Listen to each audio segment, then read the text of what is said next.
അരീക്കോട് കീഴുപറമ്പിലെ കവി ഉണ്ണിമോയി ഉമ്മിണിയിൽ ഏർപ്പെടുത്തിയ ഉമ്മിണിയിൽ കുടുംബ ട്രസ്റ്റിന്റെ 5ാമത് സാഹിത്യ പുരസ്കാരത്തിന് സിനാഷയുടെ എന്നെ വിശ്വസിക്കരുത് കവിതാ സമാഹാരം തിരഞ്ഞെടുക്കപ്പെട്ടതായി ട്രസ്റ്റ് ഭാരവാഹികൾ അറിയിച്ചു.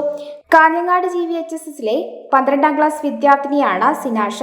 10,002 രൂപയും പ്രശസ്തി പത്രവും ഫലകവും അടങ്ങിയതാണ് അവാർഡ്. മലയാള ഭാഷയിലെ വനിതാ എഴുത്തുകാരിൽ നിന്ന് കഴിഞ്ഞ 5 വർഷത്തിനിടെ പ്രസിദ്ധീകരിച്ച കവിതാ സമാഹാരങ്ങളിൽ നിന്ന് റഫീഖ് അഹമ്മദ്, ഷീജ വക്കം, R. മോഹൻ, അബ്ദുള്ളക്കുട്ടി എടവണ്ണ എന്നിവരടങ്ങിയ പരിശോധക സമിതിയാണ് അവാർഡിനർഹമായ കൃതി തിരഞ്ഞെടുത്തത്. മലയാളത്തിലും ഇംഗ്ലീഷിലും എഴുതുന്ന സിനാഷയുടെ 15 പുസ്തകങ്ങൾ ഇതിനകം പ്രസിദ്ധീകരിച്ചിട്ടുണ്ട്. ഏറ്റവും കൂടുതൽ പുസ്തകങ്ങൾ പ്രസിദ്ധീകരിച്ച ഇന്ത്യൻ കൗമാരം എന്ന India book of records, royal Commonwealth society, Commonwealth gold award തുടങ്ങി 20ഓളം അവാർഡുകൾ സിനാഷയ്ക്ക് ലഭിച്ചിട്ടുണ്ട്. ഓഗസ്റ്റ് 26-ന് പത്തനാപുരം പറക്കാട് AUP സ്കൂളിൽ പ്രമുഖ എഴുത്തുകാരായ MN കാരശ്ശേരി, കൽപ്പറ്റ നാരായണൻ, സുഭാഷ് ചന്ദ്രൻ, ഷീല ടോമി, മുഹമ്മദ് അബ്ബാസ് എന്നിവർ പങ്കെടുക്കുന്ന ചടങ്ങിൽ പുരസ്കാര വിതരണം നടത്തും.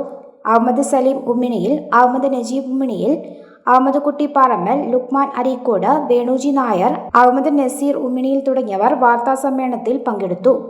News bureau, Malappuram.